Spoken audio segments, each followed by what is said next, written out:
ሪያል ማድሪዶች አዲሱ አሰልጣኛቸውን ሻቢ አሎንሶን በዛሬው ዕለት አቅርበው አስታውቋል። በሳንቲያጎ በርናቤው እስከ 2028 ድረስ የሚያቆየውን ውል የፈረመው ሻቢ አሎንሶ ዛሬ በይፋ ሲቀርብ ከሰጡ አስተያየት መካከልም ዛሬ የማይረሳ ቀን ነው፣ ይህ ቤቴ ነው፣ ሁሌም ደግሞ ነበር፣ ለዚህ ክለብ ያለኝ ፍቅር መቼም አይጠፋም፣ አሁን ሁሉም ማድሪስታስ እኛን ተመልክቶ ዋው ብሎ ይህ የኔ ማድሪድ እንደሆነ እንዲናገር እፈልጋለሁ። እኛ አስደናቂ ስኳድ አለን፣ ቶፕ የሆኑ ተጫዋቾችም አለን፣ በዚህ ልዩ ነገር እንገነባለን፣ ትላልቅ ነገሮችንም ማሳካት እንችላለን ያለ ሲሆን ሻቢ አሎንሶ በሌላ በሰጡ አስተያየት ደግሞ ይህንን አዲስ ምዕራፍ ከኃይል ጋር ለመጀመር በጣም ደስተኛ ነኝ ሀላ ማድሪድ ሲል ተደምጧል። አሎንሶ አክሎም አሰልጣኝ ካርሎ አንቸሎቲ ክብር መስጠት ፈልጋለሁ፣ መካሬ ነው፣ አነቃቂም ነው፣ ያለሱ መሪነት ዛሬ እዚህ ላይ አልገኝም ነበር፣ የሱን ውርስ በኩራት አስጠብቄ መቆየት ፈልጋለሁ ሲል ሻቢ አሎንሶ ለዶን ካርሎ ክብሩን አጋርቷል። አሎንሶ ወደ ሎስ ብላንኮሶቹ ቤት ከከተመ በኋላ ግን የክለቡ ፕሬዚደንት የሆኑት ፍሎሬንቲኖ ፔሬዝም ለሻቢ አሎንሶ አስተያየታቸውን ያጋሩ ሲሆን በሰጡት አስተያየትም ውድ ሻቢ ወደ ቤትህ እንኳን ደህና መጣ ሲሉ አስተያየታቸውን አጋርተውለታል። የቀድሞ የአያክስና የማንቸስተር ዩናይትድ አሰልጣኝ የሆኑት ኤሪክ ቴን ሃግ ወደ አሰልጣኝነቱ ተመልሷል። ከሻቢ አሎንሶ ጋር የተለያዩት ባየር ሊቨርኩሰኖች አሰልጣኝ ኤሪክ ቴን ሃግን አዲሱ አሰልጣኛቸው አድርገው በይፋ ሾሟል። የ55 ዓመቱ ደሽማን ከማንቸስተር ዩናይትድ ከተሰናበቱ በኋላ ያለ ክለብ ቆይተው እንደነበር የሚታወቅ ጉዳይ ነው። በዩናይትድ ቤት ቆይታቸው ከዚህ ቀደም 128 ጨዋታዎችን የመሩ አሰልጣኝም ያደርጋቸዋል። በኦልድ ትራፎርዱ ክለብ የ2 ዓመት ከግማሽ ቆይታቸው የኤፍኤ ካፕና የካራቦ ካፕ ዋንጫንም ማሳካታቸው ይታወቃል። በእርግጥ በማን ዩናይትድ ቤት የተሳካ ጊዜን ያሳለፉ አሰልጣኝ አልነበሩም። አሁን የተለያዩ አማራጮችን ሲመለከቱ ከቆዩ በኋላ መዳረሻቸው ቡንደስሊጋ ሆኗል ማለት ነው። ቴን ሃግ በቀድሞ ክለባቸው አያክስ እየተፈለጉም እንደነበር ግን ይታወሳል። ይህም ፍራንቼስኮ ፍራዮሊን ለመተካት ነው የነበረው። ነገር ግን ምርጫቸው ወደ ባይ አሬና ማቅናት ሆኖ ነው የተገኘው። ሆላንድ አሰልጣኝ የአሎንሶን ክፍተት የመሙላት ትልቅ የቤት ስራም እንግዲህ ይጠብቃቸዋል። አሎንሶ አምና መቼስ በሊቨርኩሰን የቡንደስሊጋን ዋንጫ ሲያሳካ ምንም ሳይረታ ኢንቪንስብል ሆኖ እንደነበርም ያሳካው የሚዘነጋ ጉዳይ አይደለም። ኤሪክ አሁን በሊቨርኩሰን እስከ 2027 ድረስ የሚያቆያቸውን ውል ወረቀትና ስክሪፕቶ በማገናኘት መፈረምም ችሏል። ቴን ሃግ በቀጣይ ግን ትላልቅ ተጫዋቾቻቸውን ከክለባቸው የሚያጡበትም አጋጣሚ የሚፈጠር ነው የሚሆነው። ለምሳሌ ጀረሚ ፍሪምፖንግ፣ ጆናታን ታና፣ ፍሎሪያን ቪትስ ተጠቃሾች ናቸው። በነገራችን ላይ አድማጮች ፍሎሪያን ቪትስን ወይም ፍሎሪያን ቪርትዝን ስናነሳ በዛሬው ዕለት ሊቨርፑሎች ፍሎሪያን ቪትስን ለማስፈረም የመጀመሪያ ይፋዊ ጥያቄ እንዳቀረቡም እውቁ ጋዜጠኛ ፋብሪዚዮ ሮማኖ ዘግቧል። ያቀረቡት ጥያቄ ከ100 ሚሊዮን ዩሮ በላይ እንደሆነም ነው የተገለጸው። ወደ ላይ ጉዳይ እንለፍና የአውሮፓ ዋንጫ አሸናፊዎቹና በአሰልጣኝ ሉዊስ ዴላ ፉዌንቴ የሚመሩት የስፔን ብሔራዊ ቡድን ከፊታቸው ላለባቸው ጨዋታ ስብስባቸውን በይፋ በዛሬው ዕለት አሳውቋል። ታዲያ ጥሪ ከተደረገላቸው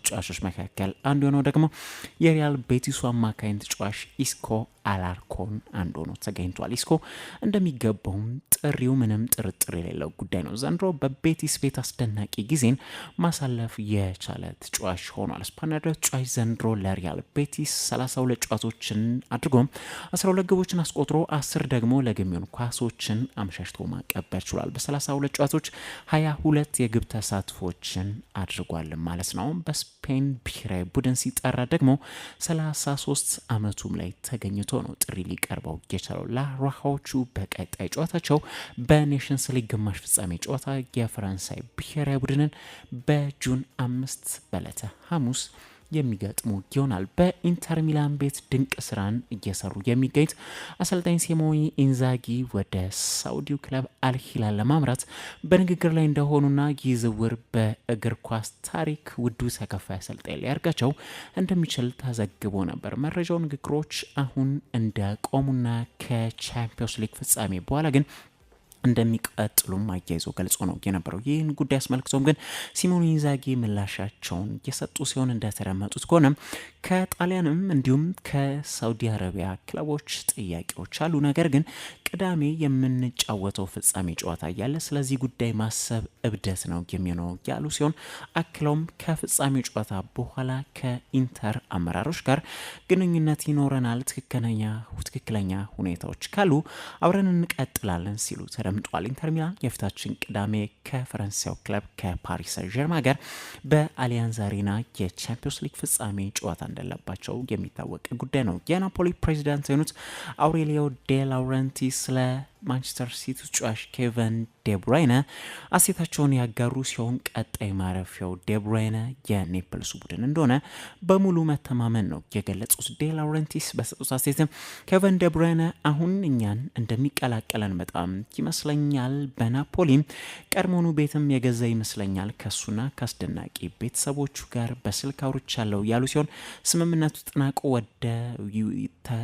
ተጠናቋል ወይ ብለው ሲጠየቁ ደግሞ በሰጡት ምላሽ ፊርሞች እስካልተፈራረምን ድረስ መጠንቀቅ ይኖርብናል ሲሉ ነው ምላሻቸውን የሰጡት። ቤልጅየም መውጫሽ ከሲቲ ነጻ ወኪል ሆኖ እንደሚለቅም ይታወቃል። ቼልሲዎች የኢንትራ ፍራንክፈርት ተጫዋች የሆነው ሁጎ ኤኪቲኬን ወደ ስታንፎርድ ብሪጅ ለማስኮብለል ጠንካራ ፍላጎት እንዳላቸው ሚጉኤል ዴላኔ ይዞት የወጣው መረጃ ያመላክታል። ይህ ተጫዋች በጀርመኑ ክለብ ግን 84 ሚሊዮን ፓውንድ ያህል የተገመተ ተጫዋች ነው። የቀድሞ የፔዥ ተጫዋች ዘንድሮ አስደናቂ ብቃትን ካስመለከተ በኋላ የተለያዩ አውሮፓ ታላላቅ ክለቦችን ቀልብ መሳብ የቻለ ተጫዋች ሆኖ ነው የተገኘው። ቼልሲ ደግሞ ቀዳሚ ሆኖም የተቀመጡ ቡድን መሆናቸው ተገልጿል። ነገር ግን ሊቨርፑልም የቼልሲ ሌላ ተፎካካሪ ቡድን መሆናቸውም እየተዘገበ ይገኛል። ቼልሲ ደግሞ አጥቂ የሚያስፈልጋቸው ቡድን መሆናቸው መቼስ ምንም ጥያቄ የለውም። ለዚህም የኢፕስዊች ታውኑም ሊያም ዴላፕንም ማስፈረም የሚፈልጉ ቡድን ናቸው። ወደ ሁጎ ኤኪቲኬ ስንመለስ ግን ፈረንሳዩ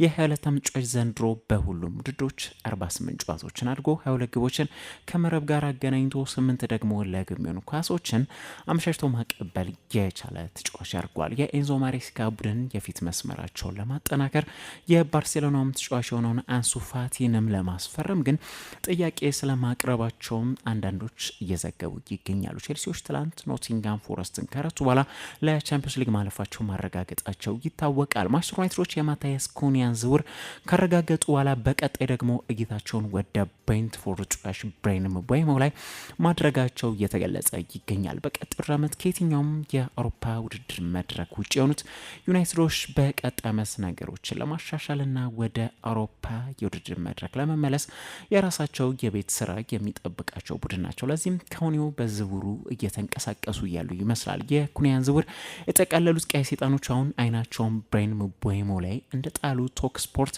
ዘግቧል። ካሜሩናዊ አጥቂ ዘንድሮ በንቦቹ ቤት አስደናቂ ጊዜ ማሳለፉ ግልጽ ጉዳይ ነው። በ38 የፕሪሚየር ሊግ ጨዋታዎችም 20 ግቦችንና 7 ደግሞ ለግብ የሚሆኑ ኳሶችን አመሻሽተው ማቀበል የቻለ ተጫዋች ያደርጓል። የ25 ዓመት ተጫዋች አሁን ላይ በኮሚኒቲ ስታዲየም ያለው ውል ደግሞ በ2026 ላይ የሚጠናቀቅም ተጫዋች ነው። ብሬንትፎርዶች አሁን ላይ ተጫዋቹ ላይ ዋጋም የለጠፉ ሲሆን ከተጫዋቹ 50 ሚሊዮን ፓውንድ ያህል እንደሚፈልጉ ነው የተገለጸ የሚገኘው። ተጫዋች በብሬንትፎርድ ቤት ከዚህ በኋላ እጣ ፋንታ ይኖራል ተብሎም የሚጠበቅ አይነት ተጫዋች አይደለም። በቅርቡ እንደውም የቡድን አጋሩ የሆነው ክሪስቲያን ኖርጋርድ በክረምቱ ምቤሞ የመልቀቅ እድሉ ሰፊ እንደሚመስለው መግለጹ የቅርብ ጊዜ ትውስታ ነው። ማንቸስተር ዩናይትዶች ምንም እንኳን የፋይናንሻል ስጋት ቢደቀንባቸውም በፊት መስመራቸው በቀጣይም ግን ሌላ ተጫዋች ይጨምራሉ ተብሎ ነው በስፋት የሚጠበቀው።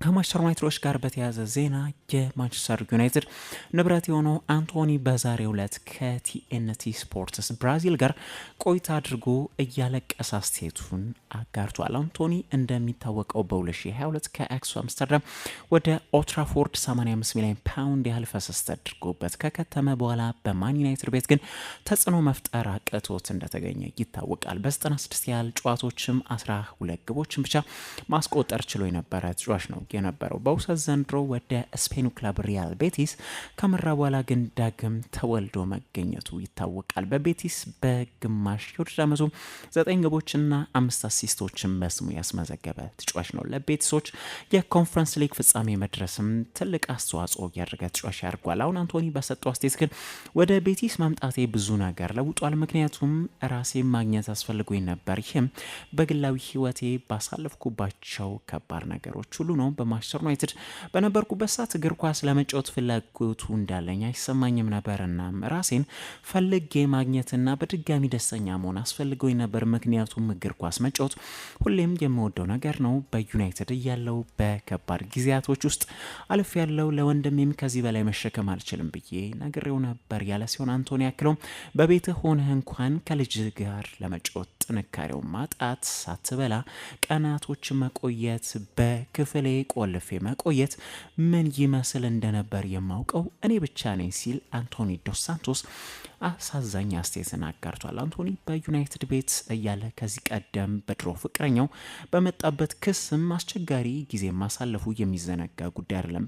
ከሜዳም ውጪ አስቸጋሪ ጊዜን ሲያሳልፍ የቆየ ተጫዋች ነው የነበረው። በቤቲስ ግን ነገሮች ተስተካክለውለትና አልጋ ባልጋ ሆነውለት ተገኝተው ነው የተገኘው። አንቶኒ በማንቸስተር ዩናይትድ በክረምቱ ይሸጣሉ ተብሎ ከሚጠበቁ ተጫዋቾች መካከልም አንዱም ነው። የመጨረሻ ላድግና አድማጮች በቅርጫት ኳስ ወይም በባስኬትቦል ዜና የኤንቢኤ ኮንፈረንስ ፋይናል መደረጋቸውን ሲቀጥሉ ዛሬ በተደረገው አንድ ጨዋታ ኢንዲያና ፔሰርስ ከኒውዮርክ ኒክስ ጋር ዛሬ ሶስተኛ ጨዋታቸውን ያደረጉ ሲሆን ኒውዮርክ ኒክስ ተስፋቸውን ያለመለሙበትን ወሳኝ ድል ሊቀዳጁ ችለዋል። ኒክሶች ከኮርታቸው ውጭ አቅንተው ኢንዲያና ፔሰርስን 106-100 በሆነ ውጤትም ነው ሊያሸንፉ የቻሉት። ኒክሶች የዛሬ ድላቸው በሶስተኛ ጨዋታቸው ውጤቱን 2-1 እንዲቀየርም አድርጎላቸዋል። 2-1 ግን በፔሰርሶች መሪነት መሆኑ መሰመር ይኖርበታል። በዛሬው ጨዋታ ግን የኒውዮርክ ኒክስ ጨዋች ነው ካርል አንቶኒ ታውንስ የጨዋታውን ከፍተኛ ነጥብ ያስቆጠረ ሲሆን 24 ነጥቦችን ማስቆጠር ችሏል። እንዲሁም 15 ሪባውንዶችን አድርጓል። በሌላ ደግሞ 3 ጊዜም 3 ነጥቦችን አስገኝቶ የነበረ ተጫዋች ነው የነበረው ካርል አንቶኒ ታውንስ። በአራተኛው አጋማሽ በተለይ ያስቆጠረው 20 ነጥቦች ለኒክሶች ድል ቁልፍ ነው የነበረው። ሁለቱ ቡድኖች ግን በቀጣይ አራተኛ ጨዋታቸውን ወደ ሮብ ሊነጋ ሌሊት 9 ሰዓት ላይ የሚያከናውኑ ይሆናል።